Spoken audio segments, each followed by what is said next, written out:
साथियों जय हिंद। यहाँ पे झारखंड सरकार ने भूतपूर्व सैनिकों के लिए एक भर्ती निकाली है जो कि पुलिस डिपार्टमेंट की भर्ती है और डायरेक्ट इंटरव्यू के आधार पर उनका चयन किया जाएगा। यहाँ पे लिखा है कारा एवं सुधारात्मक सेवाएं निरीक्षणालय, गृह कारा एवं आपदा प्रबंधन विभाग, TA division building, HEC Dhurwa Ranchi. इसमें जो लिखा हुआ है कि राज्य के काराओं में कक्षपाल, महिला कक्षपाल और भूतपूर्व सैनिकों को यहाँ पर लिया जाएगा संविदा के आधार पे। तिथि है 8 बजे शाम से लेके और 4 बजे तक आमंत्रित किया जाएगा। आपको अपने नज़दीकी क्षेत्र, अपने नज़दीकी जगह में नौकरी करने का आपको मौका दिया जा रहा है और आप उसके लिए कब अप्लाई करेंगे वो वीडियो में आप अंत तक बने रहेंगे।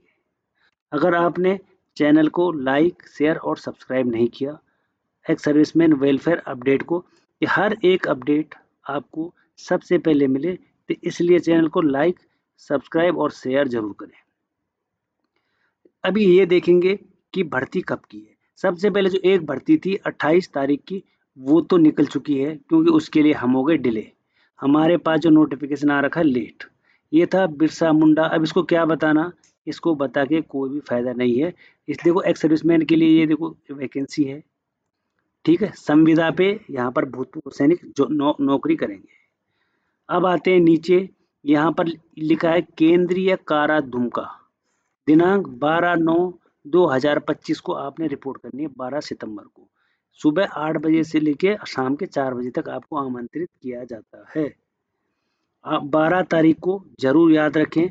कहाँ कहाँ पे हैं? केंद्रीय कारा दुमका, मंडल कारा देवघर, मंडल कारा जामताड़ा, मंडल कारा गोंडा, मंडल कारा साहिबगंज, मंडल कारा पाकुड़ और मंडल उपकारा राजमहल। सबसे ज़्यादा जो वैकेंसी है वो है 10 मंडल कारा जामताड़ा में, और केंद्रीय कारा दुमका में 2 वैकेंसी है। तो टोटल यहाँ पे 14 वैकेंसी आपको देखने को मिलेगी। तो आपने आना है कब? 12 तारीख को, और जरूर अपने डॉक्यूमेंटेशन लेके आना। आपको वीडियो में बताया जाएगा कि क्या क्या इसके लिए दस्तावेज की जरूरत है भूतपूर्व सैनिक को। चलते हैं आगे नेक्स्ट। यहाँ पर लोकनायक जयप्रकाश नारायण केंद्रीय कारा हजारीबाग 57 वैकेंसी है। मंडल कारा चतरा 4 वैकेंसी है। मंडल कारा कोडरमा 4 वैकेंसी है। और मंडल कारा गिरिडीह 2 वैकेंसी है। मंडल कारा धनबाद में 24 और बोकारो में 18, उपकारा तेनूघाट में 7 और उपकारा रामगढ़ में 3 और उपकारा बरही में 11 वैकेंसी है। तो यहाँ पर टोटल 130 वैकेंसी हो जाएगी। और ये पुरुष की वैकेंसी है, तो महिला तो कोई एक्स सर्विसमैन होगा नहीं। यहाँ पर आपने ऊपर 12 सितंबर को आना था, लेकिन जो इस जगह के लोग हैं भूतपूर्व सैनिक, वो लोकनायक जयप्रकाश नारायण केंद्रीय कारा हजारीबाग दिनांक 19 सितंबर को सुबह 8 बजे से लेके और शाम को 4 बजे तक यहाँ पे रिपोर्ट कर दें, ताकि आप अपने दस्तावेज के साथ वहाँ पर अपना सिलेक्शन करवा सको। 19 सितंबर 2025। फिर आते हैं नीचे, पुरुष की जो वैकेंसी है यहाँ पे 40, यहाँ पे 44। केंद्रीय कारा घीगीड़ी जमशेदपुर, मंडल कारा चाईबासा और उपकारा घाटशिला।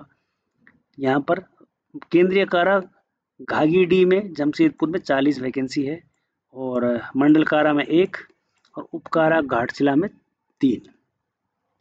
यहाँ पे जो जमशेदपुर में रिपोर्ट करनी है दिनांक 26/9/2025 को, ठीक है। अब पढ़ते हैं नीचे कि क्या लिखा है भूतपूर्व सैनिक के लिए। भूतपूर्व सैनिकों को अनुबंध के आधार पर यानी संविदा के आधार पर नियुक्ति दी जाएगी। कुल पद 256 है और यह स्टेट के लिए है, यानी राज्य स्तरीय है। ये नियुक्तियां एक प्रकरण में 1 वर्ष के लिए होंगी एवं आवश्यकता अनुसार अनुबंध की अवधि को विस्तारित किया जाएगा। वैसे यहाँ पे 1 वर्ष लिखा होता है, लेकिन क्या होता है, ये 1 महीने की छुट्टी देने के बाद दोबारा ज्वाइन करवा देते हैं आपको। तो यहाँ पर लिखा है कि नियमित नियुक्त होने पर अनुबंध पर रखे गए भूतपूर्व सैनिकों की सेवा समाप्त की जाएगी। मतलब आपको दोबारा अगर रखेंगे तो फिर मतलब आपको हटा भी दिया जा सकता है, ये इसमें लिखा हुआ है। सैलरी क्या होगी इसमें? इसमें लिखा है अनुबंध पर नियुक्त किए गए भूतपूर्व सैनिकों को एक मुश्त मानदेय यानी 20,000 रुपए मात्र प्रति माह के दर से भुगतान किया जाएगा। प्रत्येक वर्ष की सेवा अवधि के उपरांत निर्धारित मानदेय में 8% की बढ़ोतरी की जाएगी। ठीक है, यानी 8% की बढ़ोतरी यानी 1600 की आपको बढ़ोतरी दी जाएगी। इसके अलावा कोई राशि देय नहीं होगी, इसके अलावा आपको कुछ नहीं मिलेगा। यहाँ पर क्या लिखा है? सेवानिवृत्त सैनिकों को अनुबंध पर पुनर्नियुक्त एक मुश्त मानदेय के आधार पर किया जाएगा। अनुबंध पर रखे गए इन कर्मियों को 1 वर्ष में केवल 20 दिन की क्षतिपूर्ति अवकाश दिए, यानी 1 साल में आपको 20 दिन की छुट्टी मिलेगी। इन्हें यात्रा भत्ता, दैनिक भत्ता या सरकारी ड्यूटी के दौरान नियमानुसार दिया जाएगा। अगर आप टीडी जाते हो या आप कहीं जाते हो तो आपको यहाँ पर भत्ता दिया जाएगा। इसमें लिखा है कि अगर किसी भी पुलिसकर्मियों को जो अनुग्रह आनदेय है उन्हें देय होगा। मतलब अगर कर्तव्य पालन के क्रम में मृत्यु की परिस्थिति में राज्य के पुलिसकर्मियों को जो अनुग्रह अनुदान देय है वह उन्हें भी देय होगा। जो अगर मान लिया जाए ड्यूटी के दौरान किसी भी एक्स सर्विसमैन की गलती से कोई हादसा हो जाता है तो उनको वही सब कुछ बेनिफिट दिए जाएंगे जो एक पुलिस वाले को दिए जाएंगे झारखंड में, जहाँ का ये नोटिफिकेशन है। परंतु आश्रित को सरकारी नौकरी देने का कोई प्रावधान नहीं है। हाँ, लेकिन जो उसका आश्रित होगा उसको कोई सरकारी नौकरी नहीं दी जाएगी। यहाँ पे लिखा है इन्हें चिकित्सा जांच में पूरी तरह योग्य पाए जाने पर ही अनुबंध किया जाएगा। आपका मेडिकल होगा और उसके लिए आपको मेडिकल करवाना पड़ेगा। ठीक है, बाकी इसमें लिखा है कि आपकी उम्र 55 साल से अधिक नहीं होनी चाहिए। नियुक्ति में समय आपको 55 साल से कम होना है। बाकी इसमें क्या लिखा है? इसमें ये भी लिखा है जो भूतपूर्व सैनिक पूर्व में सैनिक अस्पताल स्वास्थ्य संबंधी कार्य कर चुके हैं उन्हें इच्छा अनुसार कारा अस्पताल में सेवा ली जा सकती है। साथ ही ड्राइवर, कंप्यूटर ऑपरेटर एवं अन्य तकनीकी कौशल अथवा योग्यता की जानकारी रखने वाले भूतपूर्व सैनिक को प्राथमिकता दी जाएगी। जो लोग ये चीज़ें जानते हैं, ड्राइविंग हो गया, नर्स से रिटायर है मतलब नर्सिंग से, तो उनको पहले प्रायोरिटी दी जाएगी। यहाँ पे डॉक्यूमेंट्स क्या क्या चाहिए? डिस्चार्ज बुक चाहिए, पहचान पत्र, क्वालिफिकेशन, जाति प्रमाण पत्र और एक लिफाफा। उसके बाद पासपोर्ट साइज की 2 फोटो यहाँ पे आपके पास होनी चाहिए। बाकी इसमें कुछ नहीं है। इसमें लिखा हुआ है कि यह विज्ञापन आवेदन प्रपत्र एवं घोषणा पत्र आपको www.jharkhand.government.in वेबसाइट पर होम डिपार्टमेंट के लिंक से डाउनलोड किया जा सकता है। ठीक है, इतना ही है ये।